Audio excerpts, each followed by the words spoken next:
안녕하세요. 사연 읽어주는 남녀입니다. 오늘도 와주셔서 감사드리며 그럼 오늘의 사연 바로 소개해드리겠습니다. 안녕하세요. 서울에서 살고 있는 올해 42살 여성입니다.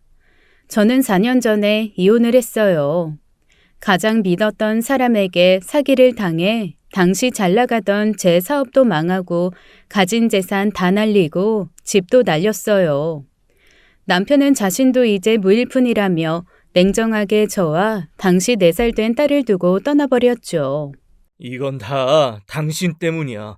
당신이 멍청하게 속지 않았다면 이런 일은 애당초 일어나지 않았다고. 멍청한 여자야. 이 세상은 착하다고 신이 선물을 주는 세상이 아니야. 너처럼 멍청하면 벌을 주는 세상이지. 하지만 제 인생의 고난은 여기서 끝나지 않았어요. 경제적으로 완전히 망한 저는 남편과 이혼했고 이어서 친정엄마도 오랜 지병으로 그만 돌아가시고 말았습니다. 아버지는 제가 어렸을 때 돌아가셨기에 어머니마저 돌아가시고 나니 저는 천의 고아가 되고 말았어요. 그 충격으로 저는 거울 앞에 서면 눈물만 나는 희귀병에도 걸리고 말았습니다. 어느 날 살이 급속도로 찌기 시작하더니 나중에는 제 얼굴을 알아볼 수 없을 정도로 얼굴과 몸에 살이 찌기 시작했죠. 의사는 쿠싱 증후군이라고 말을 했습니다. 뇌하수체 호르몬 과다 생산으로 얼굴을 못 알아볼 정도로 살이 찌고 당뇨에 고혈압 등 다양한 병이 생기는 질환이었죠. 인생에서 더 이상 물러설 곳 없는 제게 세상은 어서 빨리 죽으라는 듯이 제 등을 떠미는 느낌이었어요. 아마 그때 4살짜리 제 딸마저 없었다면 힘없이 밀려난 저는 스스로 삶을 정리했을지도 모릅니다. 하지만 그런 어느 날 제 인생을 이렇게 시궁창으로 밀어넣은 사람을 우연하게 만나게 되었습니다. 나는 이렇게 인생이 처참하게 망가졌는데 그 인간은 세상 행복하더라고요. 저 그때 결심했어요. 저 인간 기필코 지옥으로 밀어넣고 나도 지옥으로 가겠다고 말이죠. 제 인생이 이렇게 꼬이기 전에는 저도 평범하고 행복하게 살고 있던 소시민이었습니다. 창원에서 나고 자란 저는 남들처럼 평범하게 자라 대구에서 대학을 다녔죠. 남편을 처음 만난 건 그 대학교에서였어요. 당시 저는 졸업을 앞둔 4학년이었고 남편은 복학생이었어요. 같은 과는 아니었지만 과가 한 층을 두고 위아래 있었기에 오며 가며 자주 마주쳤고 남편이 먼저 제게 다가와서 만남을 시작했습니다.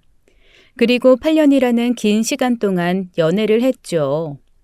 남편이 먼저 절 좋아한다며 다가왔지만 저는 그의 긍정적인 마인드와 저를 아껴주는 다정함, 그리고 8년간이나 변하지 않는 그의 마음의 무척이나 남편을 사랑하게 되었어요. 그래서 결혼을 선택하게 된 것이었죠. 남편의 시댁은 순천이었어요. 저는 대학 졸업 후 본가인 창원에 가서 결혼 전까지 지냈습니다. 남편은 제가 졸업하고 결혼할 때까지 매주 쉬는 주말에는 저를 보러 창원까지 와주었어요. 남편이 대학을 다닐 때는 대구에서 와주었고 대학 졸업 후에는 남편 본가인 순천에서 와주었죠. 저희 집인 창원까지 오는데 왕복 8시간이 넘는 거리를 오고 갔어요. 그나마 남편이 28살에 첫 차를 뽑고 나서는 왕복 4시간 정도 걸렸지만 그 전에 고속버스를 타고 저를 보러 올 때는 정말 힘겨운 여정이었죠. 새벽같이 순천을 출발해 저를 보고 찜질방이나 PC방 같은 곳에서 대충 잠을 자고 다음날 또 저와 데이트를 하고 집으로 돌아가곤 했으니까요. 제가 서로 중간 지점인 진주 같은 곳에서 만나자고도 해보았어요. 또는 이번에는 제가 순천으로 찾아간다고 해도 저 힘들다며 절대 말리던 사람이었습니다. 이걸 연애하는 동안 8년 동안 해왔으니 제가 그 남자를 어찌 사랑하지 않을 수 있었겠어요. 완벽한 제 반쪽이라 생각하며 살아왔죠. 하지만 연애는 오래 했습니다. 남편 집 형편이 그렇게 좋지는 못했어요. 특히 시댁은 많이 어려운 편이었습니다. 그래서 시댁 생활비를 보태며 결혼 자금을 모으던 남편이기에 결혼까지 8년이나 걸린 것이었죠. 저희 친정엄마는 아빠가 돌아가시며 남겨주신 아파트가 있었어요. 그래서 본인 생활비만 버시면 되시기에 크게 어렵진 않았지만 시댁은 처지가 달랐습니다. 하지만 남편 하나 바라보고 결혼을 했어요. 돈은 있다가도 없고 없으면 벌면 되는 거지만 사람은 바꿀 수 없다고 믿었기에 남편이라는 사람 하나 보고 결정한 결혼이었죠. 남편은 졸업 후 작은 회사에 취업을 했지만 저는 개인 사업을 시작했습니다. 거창한 것은 아니고 제 전공을 살려 프리랜서로 일을 했어요. 나중에는 일거리가 많이 들어오기에 정식으로 사업자를 내고 일을 했죠. 생각보다 상당히 많은 돈을 벌었어요. 그래서 더욱 돈은 크게 중요한 게 아니라고 생각했나 봅니다. 남편과 결혼 후 순천에 자리를 잡았습니다. 남편 직장이 순천이었고 저는 집에서 일하는 프리랜서이기에 남편 고향으로 신접살림을 차렸었죠. 그곳에서 5년간 남편과 함께 신혼생활을 했습니다. 결혼 후에도 집안일도 하며 돈도 잘 벌어온다고 남편은 저를 복덩이라고 하며 무척이나 아껴주었어요. 친구들도 모두 부러워할 정도였어요. 남편은 결혼 후 4년간 회사를 열심히 다녔습니다. 작은 회사였기에 월급은 박봉이었지만 하루도 지각을 하지 않았죠. 야근도 마다하지 않았고요. 그런데 그런 남편의 애사심을 회사에서는 이용을 했던 것 같습니다. 견디다 못한 남편이 결국에는 한 달간 술독에 빠져 살다가는 퇴사를 하더라고요. 퇴사날 사무실 모니터를 집어던져 그로 인해 소송 이야기까지 오고 가다가 돈을 물어주는 것으로 마무리가 되었어요. 퇴사할 즈음 남편은 극심한 위장장애와 원형 탈모까지 진행되었죠. 그 정도로 회사 스트레스를 받은 듯 했습니다. 그래서 저는 남편의 퇴사에 대해 별말을 안 했어요. 이후 남편과 저는 남편의 고향 순천을 떠나 부산으로 거주지를 옮겼습니다. 순천은 이제 지긋지긋하다는 남편의 뜻에 따라 부산으로 이사를 갔어요. 그리고 그곳에서 남편은 사업을 시작했죠. 작은 사무실을 열고 인터넷 구매 대행 등을 해주는 일이었어요. 이전에 남편이 다니던 회사에서 무역 파트에서 일하던 남편이었기에 어렵지 않게 일을 시작할 수 있었죠. 그리고 부산으로 이사간 저희는 당시 그곳에 꽤나 넓은 평수의 아파트를 구매했습니다. 대출을 많이 받긴 했지만 남의 집살이가 지겹다고 말하는 남편을 위한 것이었죠. 그때까지 남편은 결혼 전에도 후에도 한 번도 자기 집에서 살아본 적이 없었거든요. 매번 전세 아니면 월세에서 살았다고 했습니다. 한마디로 그때 부산에 구매한 아파트가 최초의 자기 집이었어요.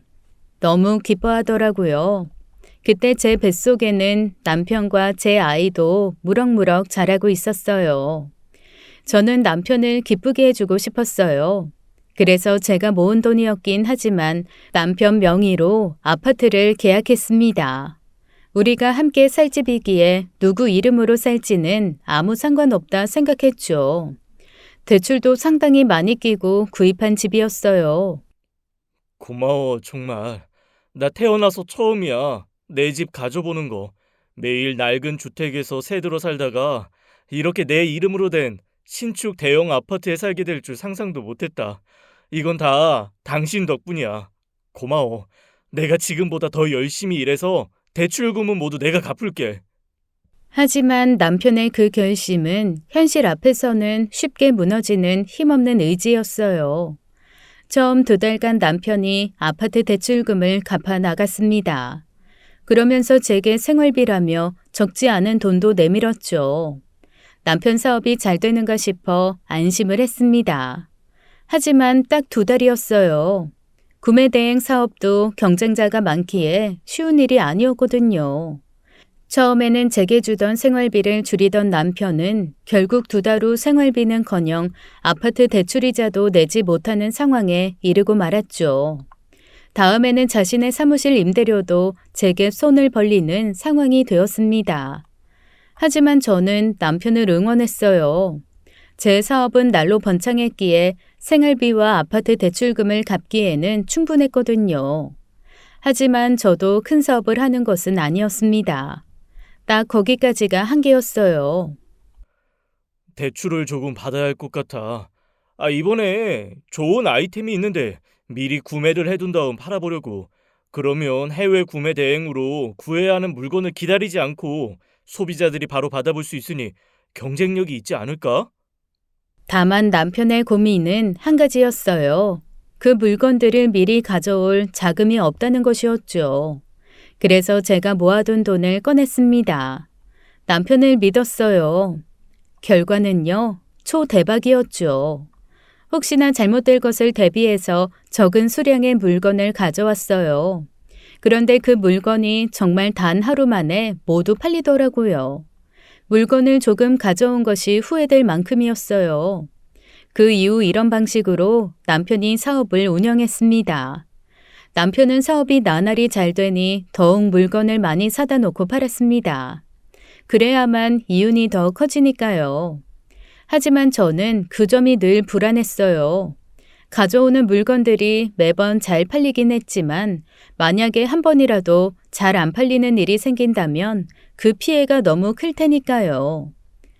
잘 판 건 기쁜 일이지만 매번 이렇게 잘 팔릴 거라는 보장은 없잖아. 그러니까 항시 소량씩 가져와서 팔자. 너무 욕심부리지 말고. 하지만 남편은 제 말을 듣지 않았습니다.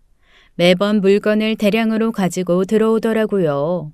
그 물건들을 보관할 창고가 필요하다며 창고 임대까지 진행을 했어요. 저는 불안했습니다.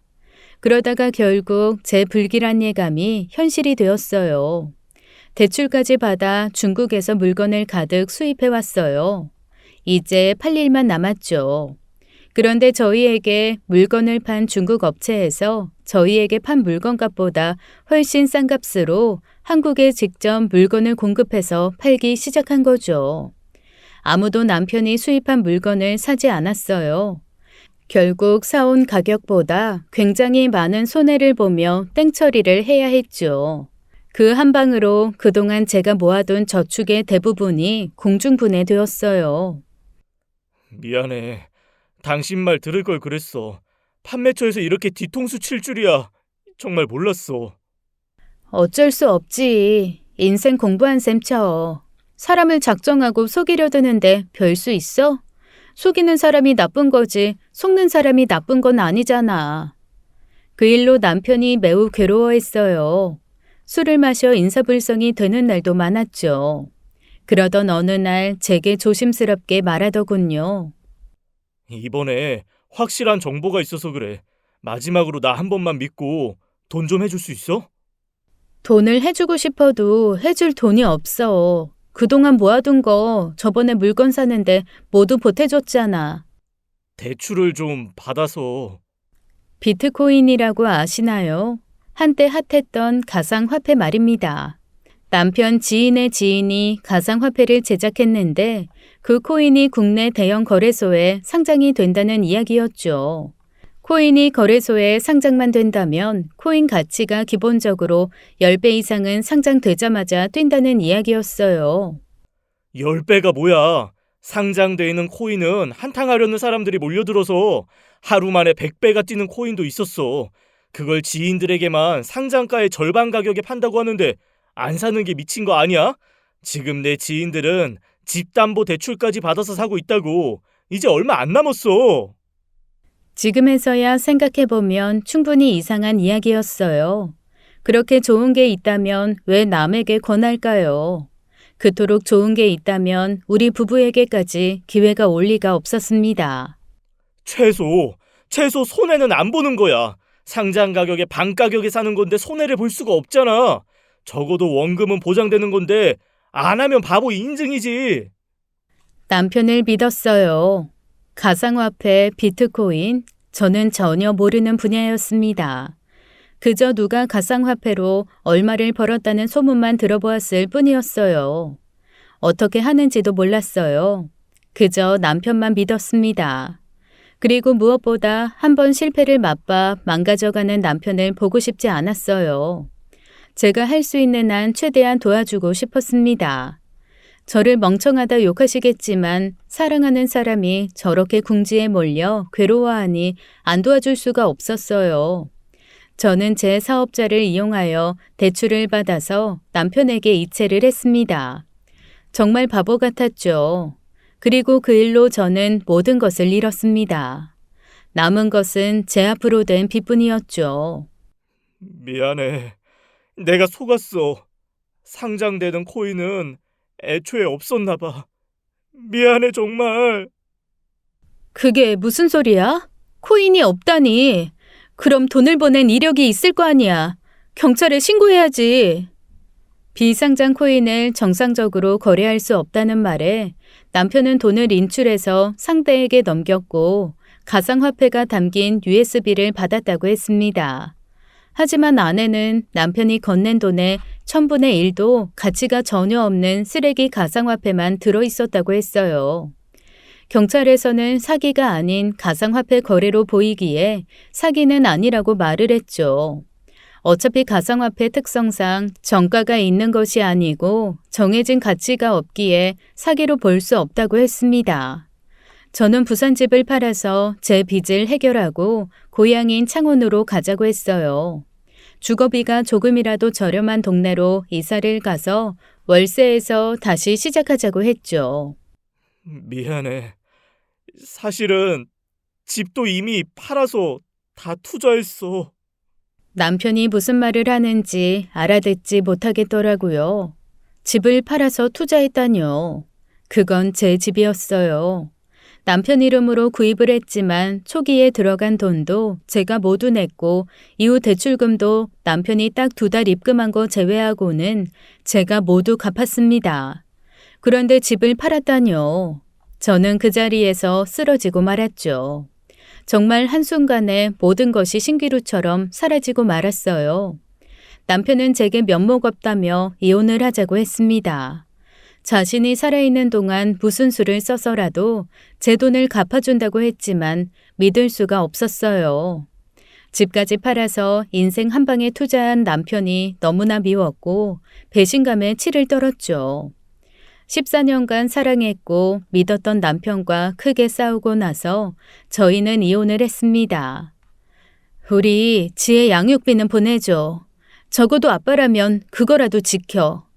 나 가진 거 아무것도 없어. 연탄 살 돈도 없어서 죽지 못해 살고 있다고. 무일푼 거지라고. 양육비? 내가 내일부터 굶어 죽게 생겼는데 무슨 양육비? 당신 내가 알던 그 남자 맞니? 지혜 태어났을 때 울면서 기뻐하던 그 남자 맞아? 어떻게 그렇게 말을 해? 남편은 그제야 양육비 벌어온다며 원양어선을 타겠다고 하더군요. 그리고 이혼이 확정되는 그날로 사라져버렸죠. 그날부터 저는 홀로 서기를 했습니다. 이전에 하던 프리랜서 일을 다시 했어요. 하지만 이전처럼 일이 잘 되진 않았습니다.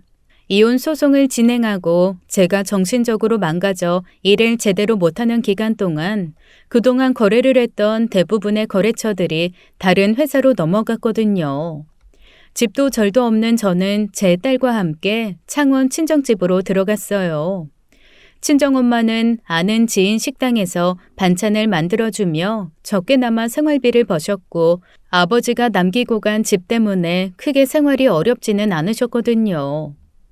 사람이 그렇게 변할지 누가 알았겠어.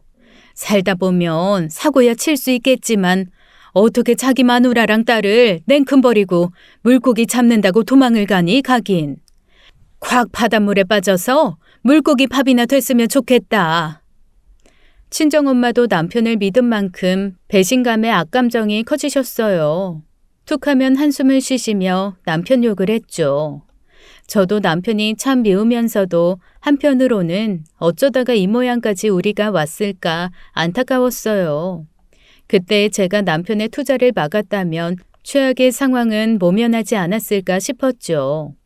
그러던 어느 날 간신히 잡은 거래처에서 이틀만 회사로 나와서 일 처리를 해달라고 부탁을 했습니다. 딸을 친정엄마에게 맡기고 일을 해주고는 집으로 돌아오는 길이었죠. 광장을 지나 호수공원 쪽으로 길을 걷고 있는데 고급 외제차 한 대가 제 앞을 위태롭게 스쳐 지나가더니 차를 세우더라고요. 차 앞에 별이 그려져 있는 독일산 고급차였어요. 깜짝 놀라 저는 차를 피하며 차에서 내리는 운전자를 보았는데 그 사람 모습에 놀라 기절할 뻔했죠. 글쎄 원양어선을 타고 나가 양육비를 보내주겠다던 전 남편이었습니다. 딱 봐도 비싸 보이는 고급 정장에 신수가 훤한 모습이었어요. 전 남편은 저를 못 보았는지 급히 트렁크를 열어 골프 가방을 들더니 상가 쪽으로 발걸음을 옮겼습니다. 당신 배 탄다더니 왜 여기 있어? 그리고 그 차는 뭐야? 아이 깜짝이야. 아이 당신이야? 부산에 있는 거 아니었어?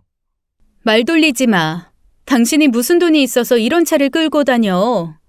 아이씨, 내 차 아니야. 그냥 그래 대리운전 중이야. 대리운전이라고 남편이 말했지만 차에 차주인은 없었습니다. 남편 혼자였죠. 누가 손님도 안 태우고 대리운전을 하나요? 딱 봐도 거짓말이었죠. 대리운전? 웃기시네. 그 옷은 또 뭔데? 당신 골프도 치니? 옷은 그렇게 잘 입고 다니면서 애 양육비는 왜 안 보내니? 당신 돈 있으면서 나 속이는 거야? 참나. 야 내가 돈이 어디 있어. 저번에 말했잖아. 연탄 살 돈도 없어서 죽지 못해 살고 있다니까. 황당했어요. 비싼 양복에 비싼 차, 손목을 보니 비싸 보이는 시계까지 차고 있었습니다. 그리고 큰 골프 가방을 한쪽에 들고 나타난 남편이었어요. 그런데 연탄 살 돈이 없어서 죽지 못해 산다고요? 대놓고 저를 기만하고 있는 게 보였죠. 거짓말하지 마. 내가 그렇게 바보 천치로 보이니? 당신 나 속인 거야? 나한테 사기친 거야? 빨리 말해봐. 이 돈들 어디서 난 거냐고. 앵알앵알 겁나 시끄럽네. 쪽팔리게. 저기 최혜란 씨, 저는요 정말 돈이 없어요. 사기라니? 미친 내가 사기당해서 다 날린 사람이구만. 뭔 헛소리야. 남남됨 사람끼리 헛소리로 감정 낭비하지 말고 우리 각자 갈 길이나 갑시다. 그렇게 말하더니 남편은 서둘러 상가 쪽으로 가더군요. 그 상가를 보니 골프 클럽이 있었어요. 갑자기 남편은 가던 길을 멈추더니 저를 돌아보았어요. 그리고 제가 평생 잊을 수 없는 말을 했죠. 그런데 너 말 이상하게 한다. 내가 너한테 사기를 쳤냐고? 그래, 내가 사기를 쳤다 치자. 어? 그냥 가정을 하자고. 내가 너한테 사기를 쳤다고. 그게 내 잘못이냐? 당한 멍청한 네 잘못이라고 생각은 안 해봤어? 멍청한 여자야. 이 세상은 착하다고 신이 선물을 주는 세상이 아니야. 너처럼 멍청하면 벌을 주는 세상이지. 그 말과 함께 남편은 크게 자지러지듯 웃더니 골프 가방을 다시 차에 넣고 그 자리를 떠나버렸어요. 분노한 제가 남편에게 달려들었지만 한 손으로 저를 밀어서 넘어뜨린 남편은 차를 몰고 사라져버렸죠. 넘어지며 터진 무릎을 손수건으로 대충 가리고 터덜터덜 집으로 왔습니다. 그때 집안에서 당시 딸아이 우는 소리가 들려왔어요. 엄마, 할미 이상해. 딸이 울면서 할머니가 이상하다는 말을 되풀이했죠. 아까부터 계속 잠만 자. 저는 가방을 내던지고 안방으로 달려갔어요. 그곳에서 침대 위에 쓰러지듯 엎어져 누워있는 친정엄마가 있었죠. 엄마! 심장마비였어요. 제가 엄마를 흔들어 깨울 때는 이미 차갑고 굳어져 있는 상태였습니다. 급하게 119를 부르고 심폐소생술을 했어요. 엄마, 안 돼. 엄마 일어나. 제발 좀 일어나, 엄마. 엄마, 안 돼. 그날 친정엄마는 돌아가셨습니다. 무슨 정신으로 장례를 치룬지도 모르겠어요. 몇 명 안 되는 친척들과 엄마 친구들 그리고 제 지인들이 왔습니다. 꼭 세상이 저보고 어서 죽어라 라고 하는 것 같았어요. 이래도 안 죽어? 이렇게까지 하는데 세상 계속 살 거야? 라고요. 엄마, 할미는? 할미 보고 싶어. 할미가 코 잔다고 나 TV 보고 놀라고 했어. 그래서 지혜는 엄마 보고 싶다고 울지도 않고 착하게 TV만 보고 있었어. 아직 죽음이 뭔지 정확하게 모르던 딸도 할머니가 잘못되었다는 것은 분명하게 알았어요. 자기가 잘못을 했다고 생각하는지 저를 붙들고 펑펑 울더군요. 우리 지혜 잘못 없어. 착하게 잘 있었어. 괜찮아. 괜찮아. 그런 딸을 안아주며 저도 펑펑 울었습니다. 세상이 제게 어서 죽으라고 낭떠러지로 민다고 해도 제 딸을 두고 이대로 죽을 수는 없었습니다.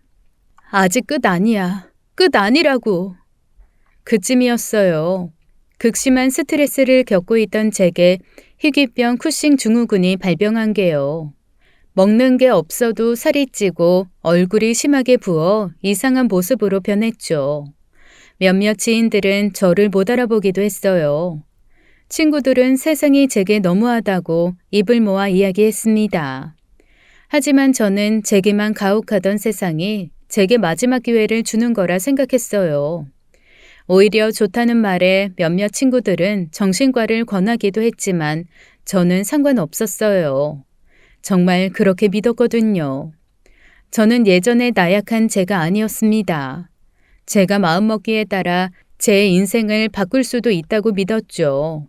그날부터 남편 뒷조사를 했습니다. 무일푼이라는 사람이 어떻게 저런 모습으로 다닐 수 있는지 조사를 했어요. 그리고 친정엄마가 유산으로 남긴 집에 세를 주고 딸과 함께 부산으로 이사를 갔습니다. 이혼한 전 남편이 날려버린 제 아파트 근처에 투룸 주택으로 이사를 했어요. 매일을 제 집이었던 아파트를 찾아가서는 한참을 보며 복수를 다짐했습니다. 그리고 그날도 제 집이었던 아파트 단지에서 나와 근처 식당을 찾아갔습니다. 근사한 인테리어를 해두고 이태리 음식을 파는 고급 식당이었어요.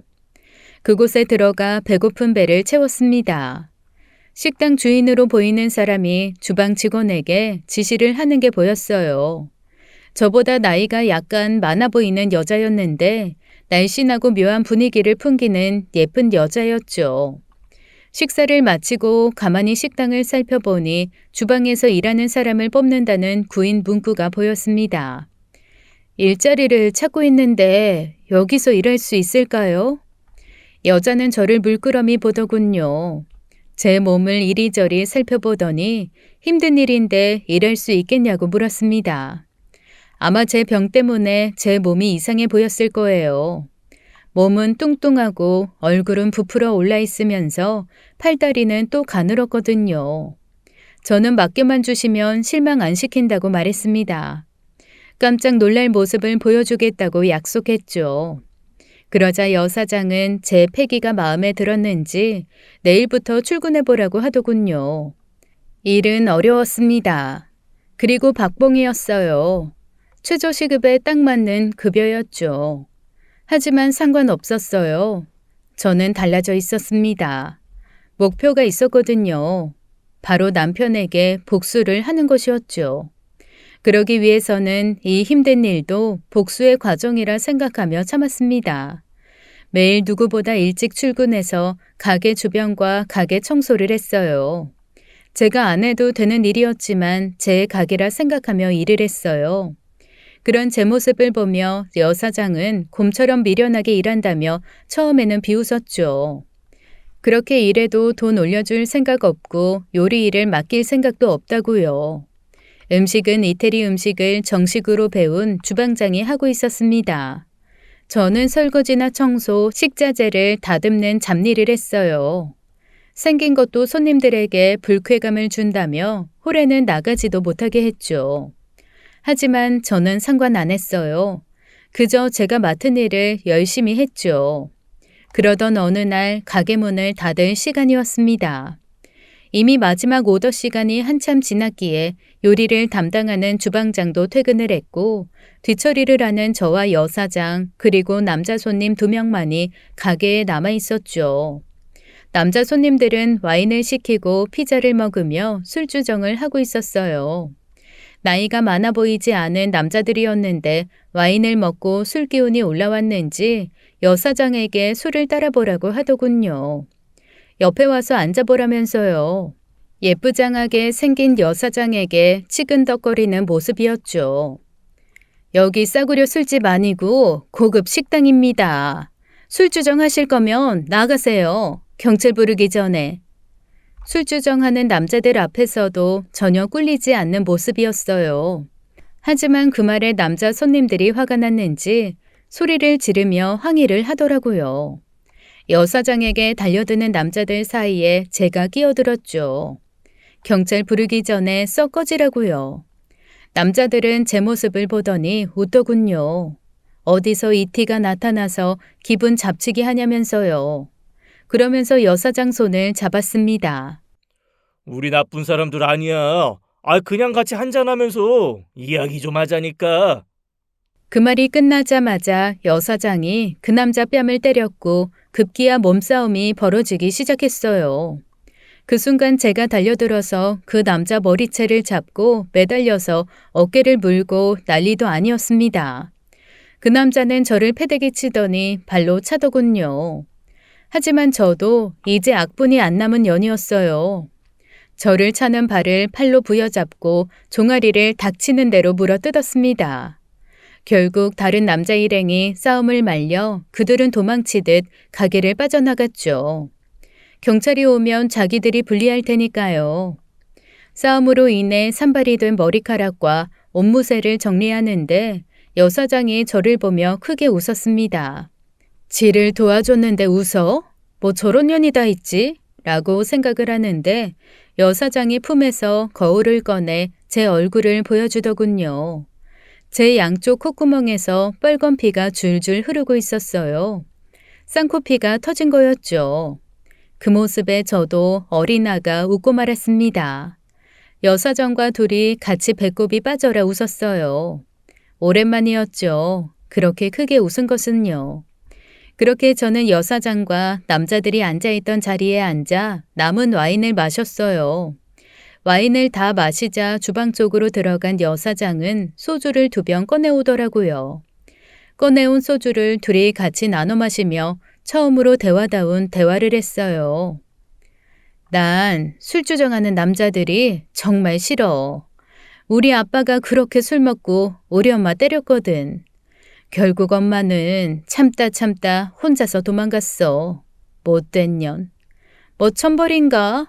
술 먹으면 개가 되던 우리 아빠도 나 중학교 올라갈 때 간암으로 죽었으니까 뭐 그 뒤에 서울 올라가서 개고생 많이 했지. 친척이 서울에 있었거든. 사장님도 풍파가 많았네요. 저도 인생이 제 뜻대로 안 돼요. 잘 되던 사업 말아먹고 그리고 이혼하고 그리고 엄마 돌아가시고 지금은 딸 하나 키우면서 아등바등 살고 있어요. 혼자 딸 키우느라 힘들겠다. 그래도 살다 보면 어떤 인생 역전이 다가올지 아무도 모르는 거야. 나 봐. 그렇게 개고생하면서 별짓 다 하고 살았더니 이렇게 사장 소리 듣잖아. 이 앞에 비싼 아파트 단지 있지? 거기에 집도 있어. 정말요? 너무 부러워요, 사장님. 저도 제 앞날에 인생 역전이 있을까요? 당연하지. 인생 한 치 앞도 모르는 거다 너. 그리고 이제 사장님이라고 부르지 마. 나 나이 들어 보여. 그냥 우리끼리 있을 때 언니라고 해. 오늘 고마웠어 동생. 네 사장님. 아니 언니. 김희선 여사장의 이름이었습니다. 나이는 저보다 5살 많았어요. 이름만큼이나 예쁜 얼굴이었죠. 누군가에게 나이를 말하지 않는다면 제가 더 언니로 보였을 거예요. 그날 이후로 저와 여사장은 친해졌습니다. 주방 잡일을 못한다고 갈구는 것도 사라졌고 식사 시간이 되면 주방장에게 말해서 제 파스타도 만들어주곤 했죠. 저도 그 가게에서 열심히 일했어요. 여사장이 저를 대하는 모습이 바뀌었다고 꾀를 부리지 않았죠. 그런 제 모습이 마음에 들었는지 여사장은 저를 더 좋아했습니다. 말하지 않았는데도 어느 날 월급을 30만 원이나 올려주더군요. 딸 있다고 했지? 이건 이모가 주는 과자값, 옷값이야. 꼭 딸한테 사줘. 어머, 이런 거 안 챙겨줘도 되는데. 어쨌거나 고마워요, 언니. 부럽다, 딸이라니. 난 아직 결혼도 못했어. 자식도 없고. 지금 내 나이가 40 중반이니 아마 평생 아이는 갖지 못하겠지. 여사장은 결혼을 못한 처녀라고 했습니다. 올해 만난 남자친구가 있는데 아직 결혼 전이라고 했죠. 저를 점점 믿기 시작한 여사장은 어느 날부터 제게 가게를 맡기기 시작했어요. 남자친구와 해외여행을 간다며 일주일간 가게를 맡기더니 이후부터는 단풍놀이 간다며 맡기고 또 어느 날은 둘이 데이트한다며 자리를 비우기 시작했죠. 그러거나 말거나 저는 제 일에 충실했어요. 그러더니 나중에는 자신의 사적인 일도 부탁하기 시작했습니다. 어느 날은 집 행사가 있다며 제게 집에 와서 도와달라고 말하는 정도에 이르렀어요. 그래서 저는 당연히 도와주겠다고 하고는 여사장의 아파트로 달려갔죠.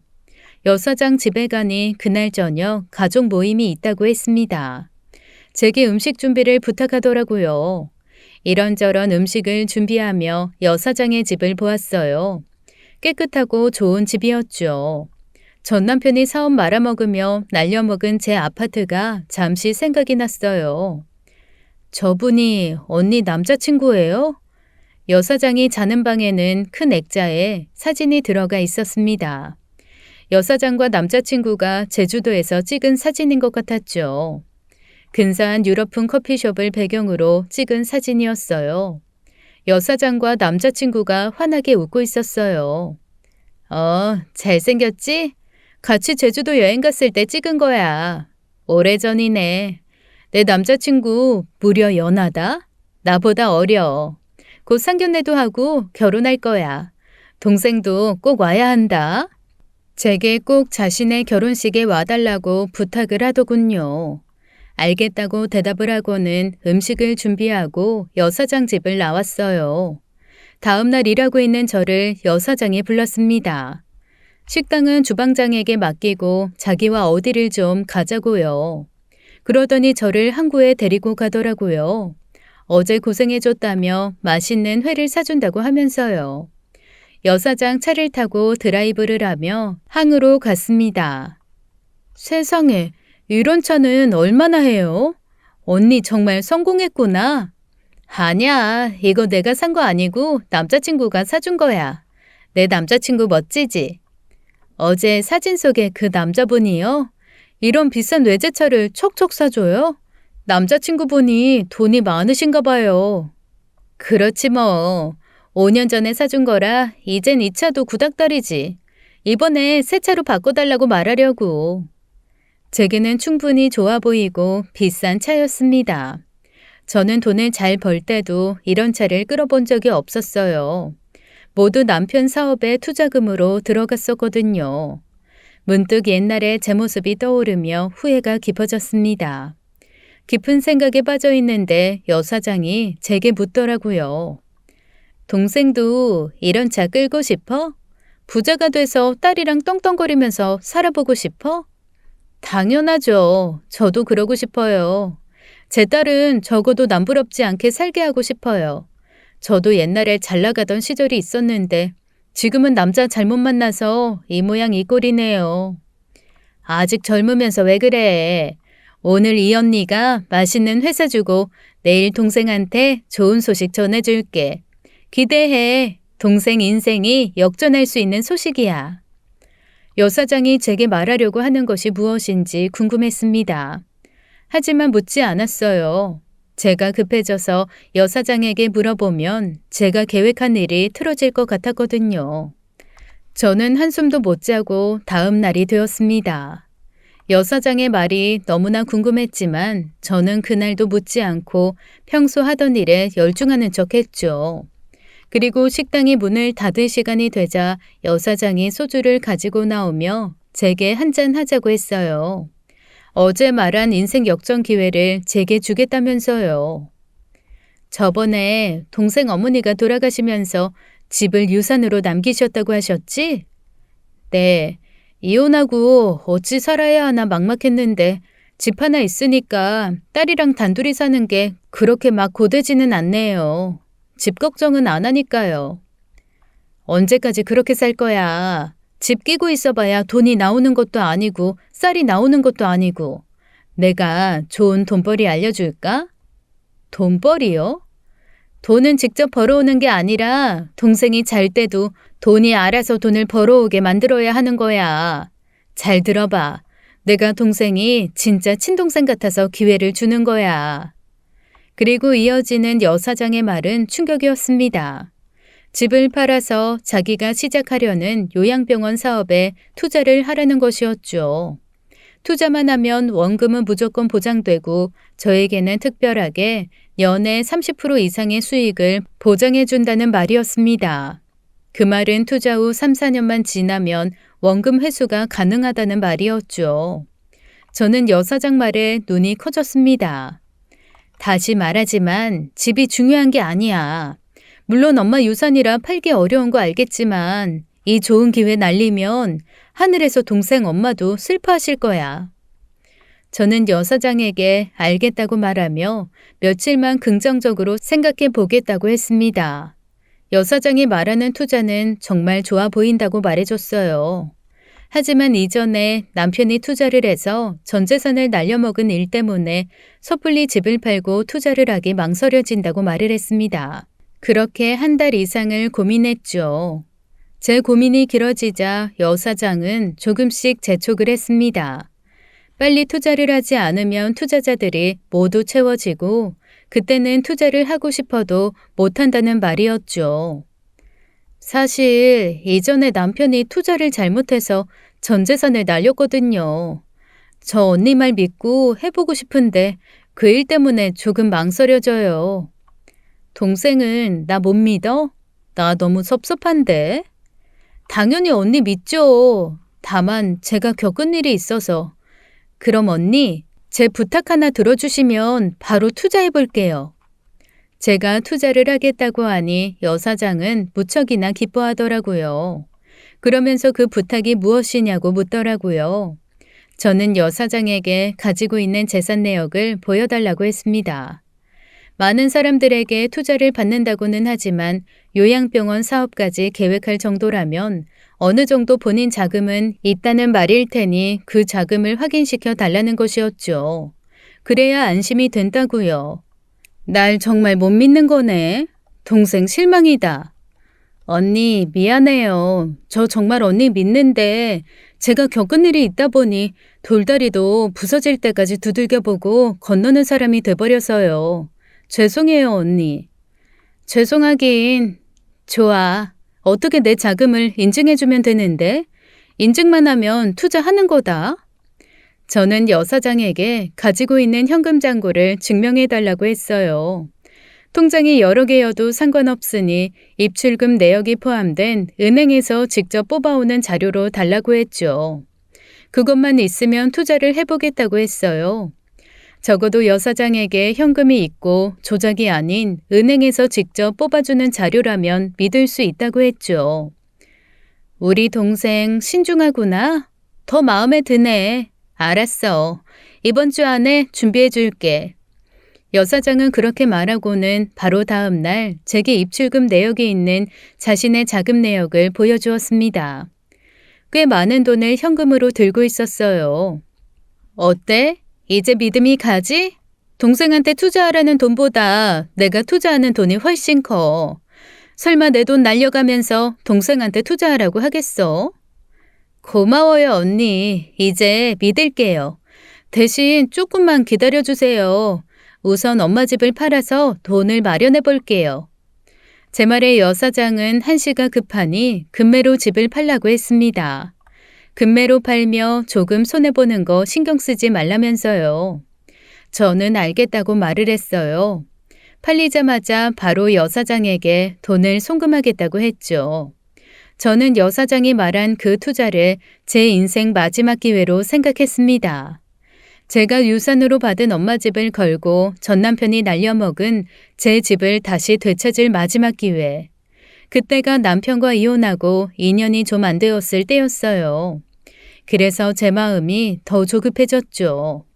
하늘이 내려준 단 한 번뿐인 그 기회를 꼭 잡아야겠다고 진심으로 그렇게 생각했습니다.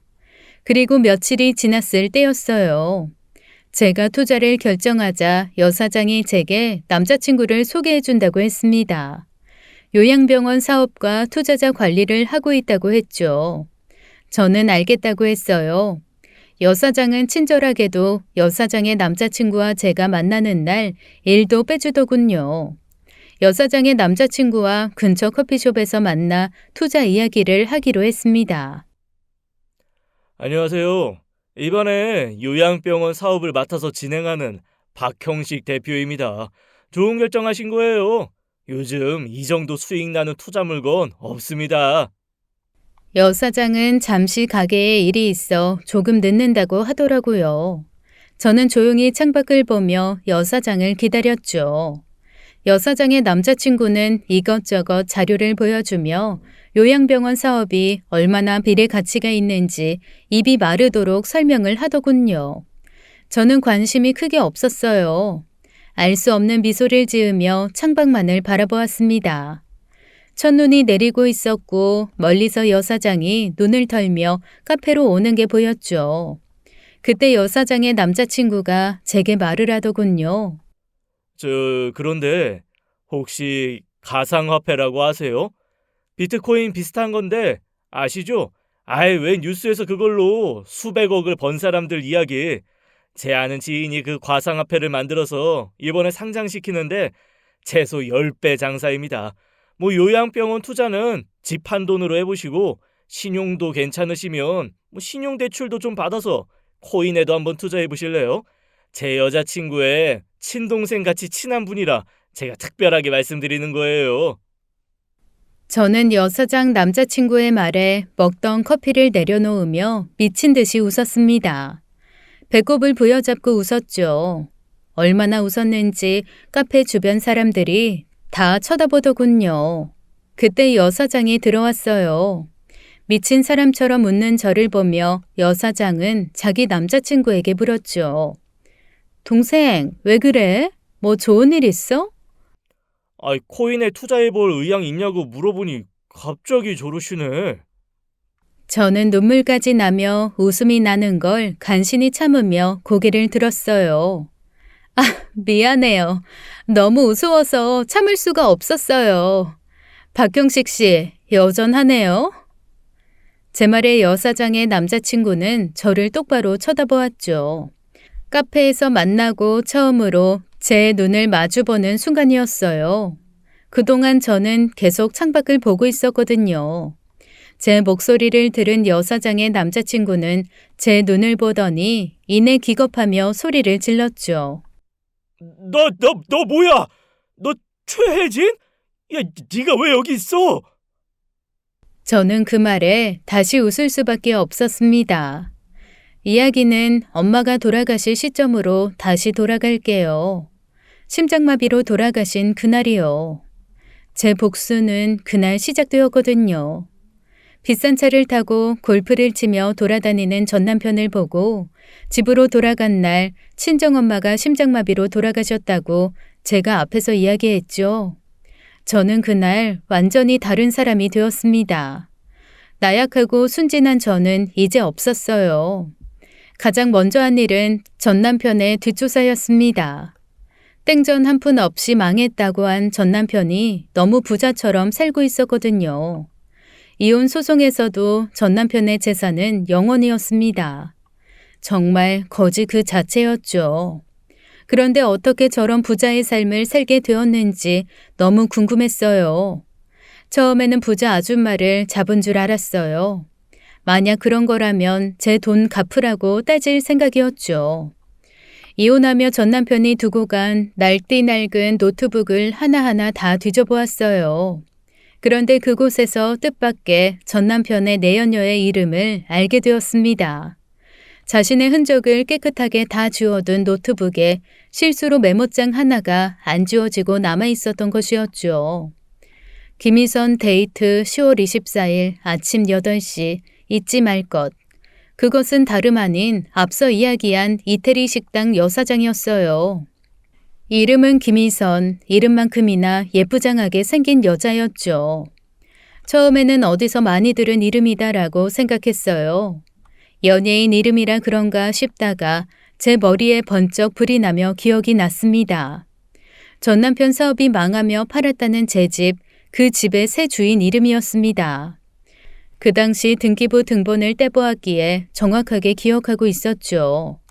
그리고 부동산을 통해 그 여자가 아파트 단지 앞 상가에서 이태리 식당을 하는 것도 알아내었습니다.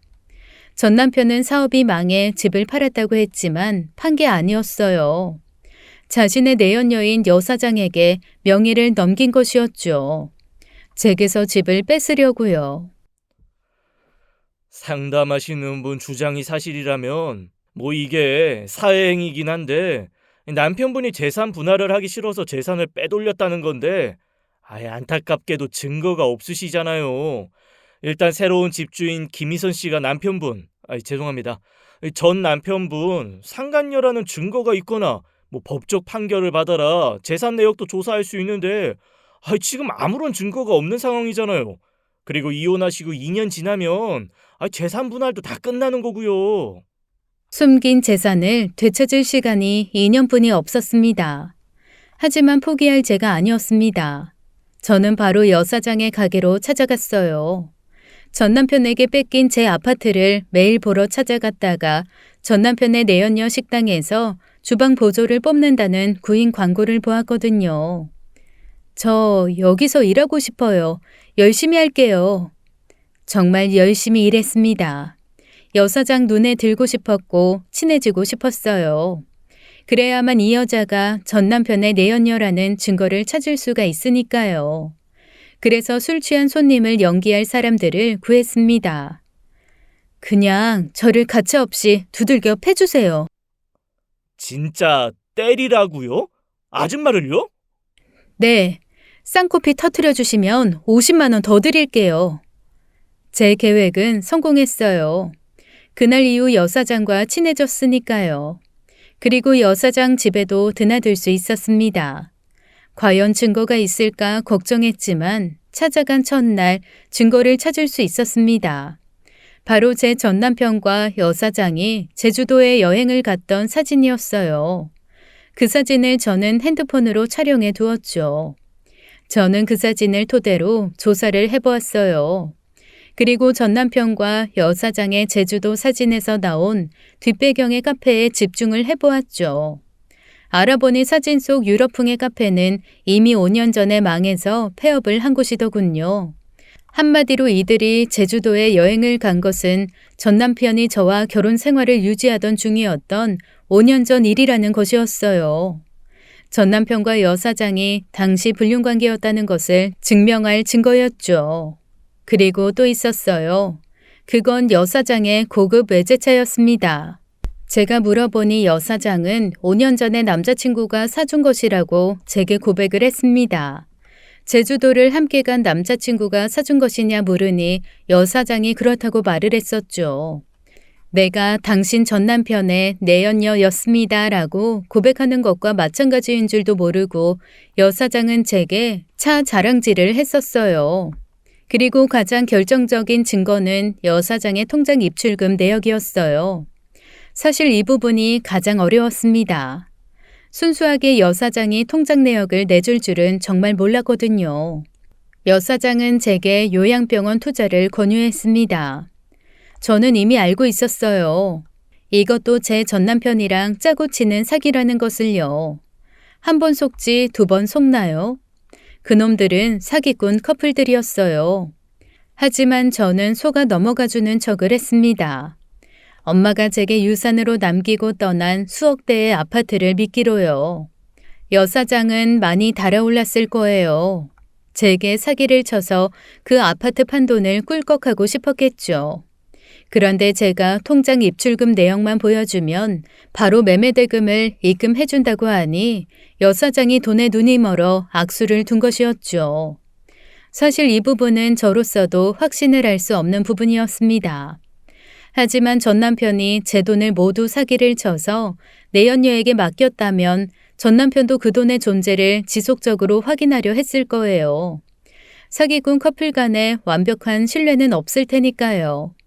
그래서 전 남편이 확인할 수 있는 내연녀 통장에 돈을 모아두었을 거라 생각했습니다. 그리고 그 생각에 제가 올인을 했던 것이었죠. 결과는 제 승리였어요. 여사장의 통장 내역에 전 남편의 입금 내역들이 확인되었거든요. 그것도 저와 결혼 생활하며 자기 사업을 핑계로 제 돈을 빼내던 시기부터요. 이제 그 증거들을 모아 변호사에게 내밀었습니다. 그것들을 보며 경악하던 변호사 얼굴이 아직도 눈에 선해요. 이걸 직접 모아오셨다고요? 세상에. 곧 변호사는 여사장, 아니 전 남편의 내연녀와 전 남편의 전 계좌에 압류 신청을 했습니다. 그리고 전 남편에게 뺏긴 제 집도 가압류 신청을 했죠. 전 남편이 아파트를 빼돌리기 위해 내연녀에게 아파트를 준 사회 행위가 인정되어 아파트 명의는 다시 전 남편 명의로 변경이 되었습니다. 저는 이어 그 아파트 구입 시 매매 대금을 제가 순수하게 사업을 해서 번 돈으로 지급했다는 것과 아파트 대출금 또한 모두 제 돈으로 갚았다는 것을 증명했습니다. 법원은 제 손을 들어주었어요. 명의는 전 남편 명의지만 아파트는 부부 공동 재산이기에 이혼 시 재산 형성 기여도에 따라 나눠야 한다는 법원의 판단이었죠. 하지만 그 아파트를 구입하는데 전 남편이 기여한 것은 꼴랑 2달치 대출금을 갚은 것뿐이었습니다. 결국 저는 제 아파트를 되찾는 데 성공했어요. 이어서 내연녀의 통장을 압류한 것에서 전 남편이 제게 사기를 쳐 빼돌린 돈들도 모두 찾아 되돌려 받았습니다. 저는 통장 가압류로 금융거래가 안 되는 전 남편의 내연녀인 여사장에게 월급과 시간의 수당을 안 준다며 노동청에 신고까지 했어요. 제가 할 수 있는 모든 법적인 것을 동원해서 최대한 괴롭혔죠. 전 남편과 내연녀가 서로 짜고 제게 사기를 쳤다고 판단한 검사는 전 남편과 내연녀를 기소했습니다. 그리고 본격적으로 조사가 이루어졌죠. 피해자는 저뿐만이 아니었어요.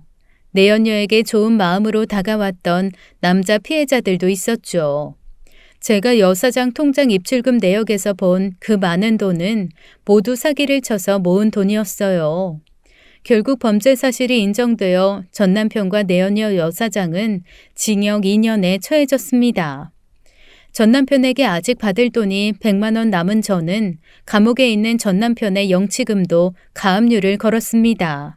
전 남편 놈이 감옥에서 편하게 빵 하나 먹는 걸 도저히 두고 볼 수가 없겠더라고요. 저는 모든 것을 처리하고 서울로 올라왔습니다. 저와 제 딸을 아는 사람이 전혀 없는 새로운 곳에서 정착을 하고 싶었어요. 다행히 마음을 편하게 먹으며 살다 보니 제 병인 쿠싱 증후군도 많이 좋아져 이제는 옛날의 제 모습이 나오고 있습니다. 8살이 된 제 딸아이는 초등학교에 들어갔고 저는 제 딸아이 친구의 엄마들과 새로운 관계를 맺으며 인생 제2막을 살아가고 있어요. 저와 제 딸아이의 앞날에 많은 응원과 박수 부탁드리며 제 사연 들어주셔서 감사합니다. 지금까지 사연 읽어주는 남녀였습니다. 끝까지 시청해주신 여러분 감사드리며 저희는 다음 사연으로 돌아올게요. 감사합니다.